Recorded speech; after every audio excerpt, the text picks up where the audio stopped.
अब देखिए, वैसे तो आप योगी हैं, आपका तो चेहरा देखते ही लोगों को शांत हो जाना चाहिए। अब एक तस्वीर मुझे मिली ढूंढते ढूंढते, आप बाघ को, टाइगर को दूध पिला रहे हैं। टाइगर जैसा साहस जिसमें होगा वही टाइगर को दूध पिला सकता है। तो क्या इंप्रेशन देना चाहते हैं? क्योंकि आपके लोग नारा लगाते हैं उत्तर प्रदेश में रहना है तो योगी योगी कहना है। तो योगी बनाना तो अच्छी बात है, भगवान कृष्ण ने भी यही तो संदेश दिया था। एक निष्काम कर्म योग की प्रेरणा देने की बात कर रहा हूं मैं, और अगर उसका अनुसरण लोग करते हैं तो अच्छी बात होगी। इसका भी अनुसरण करें। आपके खिलाफ बहुत सारे क्रिमिनल केसेस हैं। हाँ, मेरे खिलाफ 2 केसेस हैं। मर्डर का केस है, अटेम्प्ट टू मर्डर का केस है। देखिए, मेरे पास उस पे फाइनल रिपोर्ट, जो जांच एजेंसी थी उसने पहले उसमें फाइनल रिपोर्ट लगा चुकी है। दूसरा केस मेरे खिलाफ दंगा भड़काने का होगा, वो तब जब मैं जेल में था, तब मेरे खिलाफ जब मुझे 107-16 जिसकी आप बात कर रहे थे, जिस भाषण का आप उल्लेख कर रहे थे, उसी मामले में जब मैं हिंदू लड़के के हत्या के बाद मुझे जेल में बंद किया गया था और 107-16 के उस इलीगल डिटेंशन के मामले को कोर्ट ने खारिज कर दिया था, तो मेरे खिलाफ एक मुकदमा दर्ज उत्तर प्रदेश सरकार ने फिर किया था। आप कहें मुकदमे झूठे हैं? नहीं, ये झूठा नहीं, उसका मामला कोर्ट में चलेगा, कोर्ट उसका फैसला करेगा। आपने कोई अपराध किया कि नहीं किया? नहीं, मैंने कोई अपराध नहीं किया आपने है। कोई मर्डर किया कि नहीं किया? नहीं, कोई मर्डर। आप मुझे आपको लगता है कि मैं मर्डर करूंगा?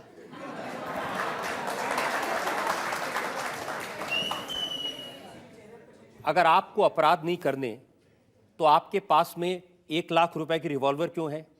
हाँ। 80,000 रुपए के राइफल क्यों है? मेरे पास है ना। मैंने क्या कहा, दहशत फैलाने के एक लिए। सन्यासी होने के नाते हमारे पास दोनों की, सन्यास की हमारी जो प्रशिक्षण होता है वो दोनों का होता है। शास्त्र का होता है तो शस्त्र का भी होता है। एक माला जपने का होता है तो भाला चलाने का भी होता है। दोनों को एक साथ लेकर के हम लोग चलते हैं, और वह सुरक्षा के नाते, इसलिए हमारे पास है और वो रहेगा भी। तो हमारे जैसे लोगों को आपसे सवाल पूछने से डरना चाहिए? नहीं, कोई कब रिवॉल्वर निकल जाए? कोई डर नहीं। मैं कभी उसका इस्तेमाल नहीं करता हूं, और मुझे लगता है कि उससे भयभीत होने की आवश्यकता नहीं। मैंने सुना कि आपने एक पूरी छोटी मोटी फौज बना रखी है छोटे मोटे अपराधियों को लेकर के, हिंदू युवा वाहिनी, और हिंदू युवा वाहिनी के लोग जहां निकल जाते हैं आतंक फैला देते हैं। एक सिंगल भी व्यक्ति, कोई एक सामान्य सी घटना भी नहीं बता सकता। हिंदू वाहिनी में एक भी अपराधी नहीं, लेकिन अपराधियों को ठीक करने का कार्य हिंदू वाहिनी करती है। समाज विरोधी, राष्ट्र विरोधी तत्वों को ठीक करने का काम वो संगठन करता है। एक सांस्कृतिक संगठन है, समाज के बीच में काम कर रहा है, दलितों के बीच, आदिवासियों के बीच, पिछड़ी जाति के लोगों के बीच और कुष्ठ रोगियों के बीच में वो संगठन काम करता है। मैंने तो योगी जी ये सुना है कि सिर्फ पब्लिक नहीं डरती उनसे, भारतीय जनता पार्टी के नेता भी डरते हैं। ऐसा नहीं है। भारतीय जनता पार्टी से मैं 5वीं बार सांसद हूं। मुझे लगता है कि एक ही पार्टी से लगातार सांसद होना, और वह भी एक विचारधारा, एक पार्टी, मुझे लगता है बीजेपी से हूं। बीजेपी मेरा राजनीतिक प्लेटफॉर्म है, हम उसका इस्तेमाल हमेशा कर रहे हैं, उसके साथ हैं, उसके साथ हर अभियान के साथ जुड़े हैं। लेकिन बीजेपी के लोग भी आपकी युवा वाहिनी से डरते हैं? नहीं, ऐसा नहीं है। कोई उससे डरने की आवश्यकता नहीं है, किसी को उससे डरने की आवश्यकता नहीं। और इतना डरते हैं कि आप कह रहे हैं उनके खिलाफ कोई केस नहीं है? केस दर्ज कौन करवाएगा? किसकी हिम्मत है? ऐसा नहीं है। आपको लगता है जो लोग पूरे प्रदेश के अंदर हिंदुओं के खिलाफ तमाम झूठे मुकदमे बना रहे हैं, वो हिंदू वाहिनी के कार्यकर्ताओं को क्यों छोड़ेंगे? सबके खिलाफ करेंगे। अगर कोई गलत कर रहा है उसके खिलाफ इसलिए कि उनके नेता योगी आदित्यनाथ। ऐसा नहीं, मैं किसी गलत व्यक्ति का बचाव नहीं करता। गलत व्यक्ति का बचाव नहीं करते आप? नहीं, कतई नहीं करता हूं। चलिए, मैं उसका सबूत भी आपको दे देता हूं। बिल्कुल। ये 12 नवंबर 2008 का मेरे पास आपका बयान है। मुंबई का जो एटीएस है, जो आतंकवाद के केसेस की जांच कर रहा था, उसको आपने धमकी दी। आपने कहा हिम्मत है तो गोरखपुर के विधायक को अरेस्ट करके दिखाओ। मैंने तो आप कह रहे थे एटीएस मुंबई, उसके द्वारा झूठे बयान दिए जा रहे थे कांग्रेस और यूपीए सरकार के दबाव में। उनके द्वारा झूठे बयान प्रसारित किए जा रहे थे। पहले उन्होंने गोरखपुर के एमएलए का, पहले एमपी का नाम लिया, फिर एमएलए का नाम लिया। मुझसे टेलीफोन से बातचीत की गई। मैंने कहा अगर तुम्हारे पास कोई साक्ष्य है तो लेकर के आइए, आपका स्वागत होगा। लेकिन अगर राजनीतिक दबाव में एटीएस अपनी भूमिका से इतर राजनीतिक पूर्वाग्रह के तहत कार्य करेगा तो फिर दूसरे तरीके से भी स्वागत करेंगे।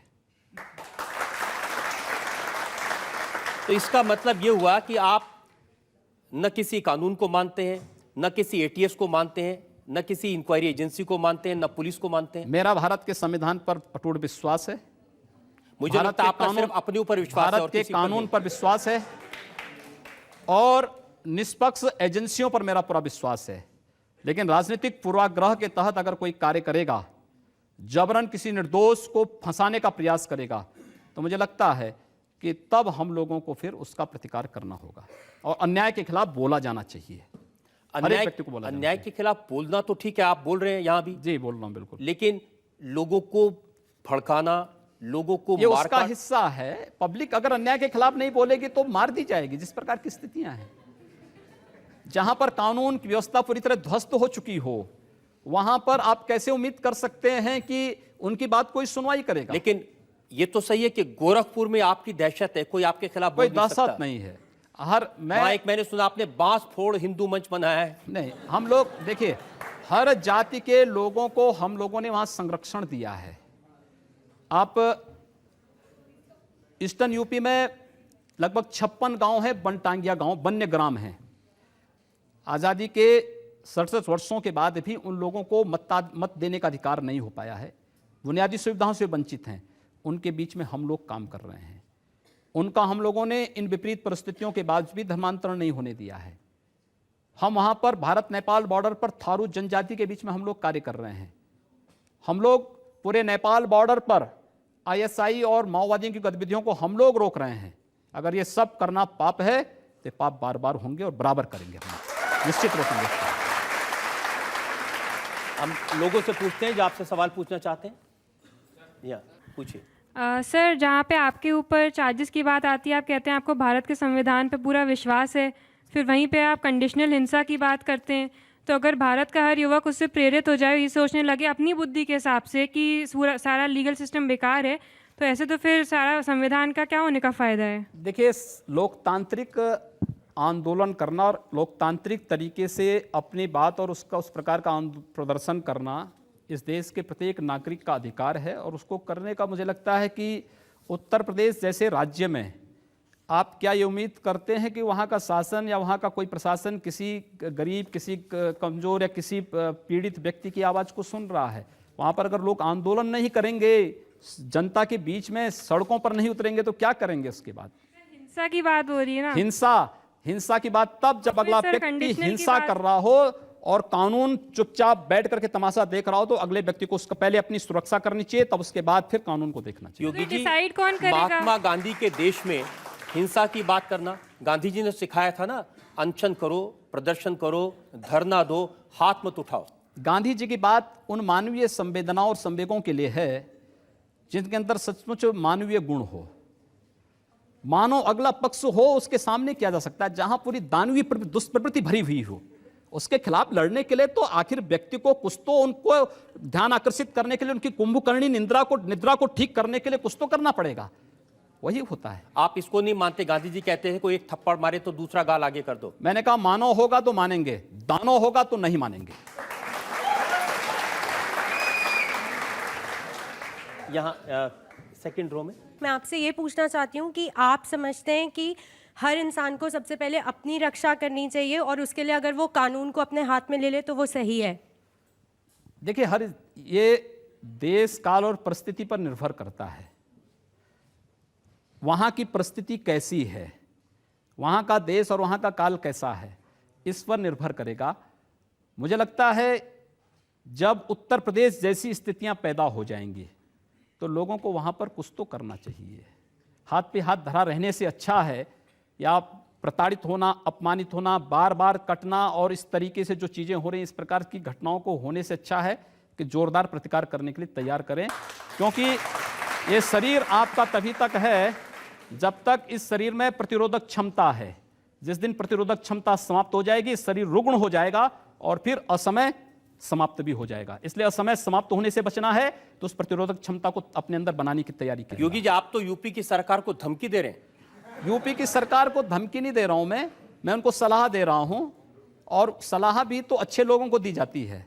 वहां सलाह दें तो किसको दें? 5-5 लोग मुख्यमंत्री बने बैठे हैं, किसको दें? एक व्यक्ति होता तो एक व्यक्ति को कोई सलाह दे वहां पे। वो तो कहते हैं कि आप उत्तर प्रदेश में जिस तरह के बयानबाजी कर रहे हैं उससे सांप्रदायिक हिंसा भड़क रही है, उसकी वजह से मुजफ्फरनगर में दंगे हुए, उसकी वजह से सहारनपुर में दंगे हुए। मैं रहता गोरखपुर में हूं, मुजफ्फरनगर दूसरे कोने में पड़ता है।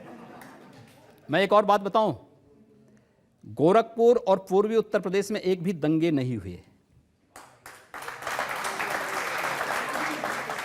एक भी दंगा नहीं हुआ। और वहां पर कोई मुसलमान ये भी नहीं कह सकता कि उनका उत्पीड़न हो रहा है। अगर वहां हिंदू सुरक्षित है तो मुसलमान भी सुरक्षित है, लेकिन पश्चिमी उत्तर प्रदेश में अगर हिंदू सुरक्षित नहीं तो मुसलमान भी सुरक्षित नहीं है, क्योंकि ताली एक हाथ से नहीं बजेगी। बहुसंख्यक समाज सुरक्षित हो जाएगा तो अल्पसंख्यक अपने आप सुरक्षित है।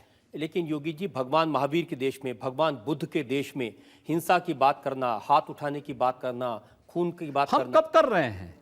अभी इतनी देर से कर रहे हैं आप। नहीं, मैं समर्थन नहीं कर रहा हूं। मैं कह रहा हूं कि अगर कोई सामने वाला व्यक्ति दानवीय प्रवृत्ति का है तो भाई दानवों के साथ तो दानव जैसा व्यवहार तो करने की तैयारी करनी पड़ेगी। मानव के रूप में आ रहा है, उसको गले से भी लगाइए। हमने जाति, मत, मजहब के आधार पर भेदभाव का मैं बिल्कुल विरोधी हूं। आप आश्चर्य करेंगे, गोरखपुर में उजाड़े जा रहे मुसलमान, 12 गांवों के मुसलमान, जहां पे माननीय मोदी जी की रैली कराई थी हम लोगों ने 23 जनवरी को, और वहां का प्रशासन रैली नहीं होने देना चाहता था। वो सब मुसलमान मेरे सामने स्वयं आए कि साहब आप हमारे बीच में करवाइए रैली। मैंने कहा क्यों? तो इसलिए क्योंकि उनको उजड़ने से मैंने बचाया था। आखिर यही तो मुलायम सिंह यादव के नेतृत्व की पार्टी की सरकार है यूपी में। ये लोग तो उनको उजाड़ रहे थे। अब आप ठीक बात कर रहे हैं, बहुत देर बाद नहीं, आप... बहुत देर के बाद नहीं, जो सच होगा मैं वो बोलूंगा। लेकिन अगर आप बटाला हाउस कांड का समर्थन करेंगे, इस देश में इराक के अंदर आईएसआईएस जो कुछ कर रहा है उसका समर्थन भारत के अंदर करेंगे, डेनमार्क की घटना को लेकर के भारत के अंदर हिंदू व्यापारियों की दुकानों को जलाएंगे, तोड़फोड़ करेंगे, म्यांमार की घटना को लेकर के आजाद चौक, आजाद मैदान की घटना को जो दोहरा करके शहीद स्मारक को तोड़ेंगे, तो भाई हाथ पे हाथ धरे हुए हम भी नहीं बैठेंगे, उसका मुंहतोड़ जवाब वहां पर देंगे। मेरी तो राय यह है कि मुंहतोड़ जवाब देने के बजाय सबको प्यार से समझाने की कोशिश करनी चाहिए। ये हमारी संस्कृति है। हम भी हमने कहा ना, प्यार से तो हम कार्य कर ही रहे हैं और कार्य करना सिखा भी रहे हैं, लेकिन अगर नहीं मानेंगे तो फिर अगला स्टेप तो कुछ होगा प्यार के बाद।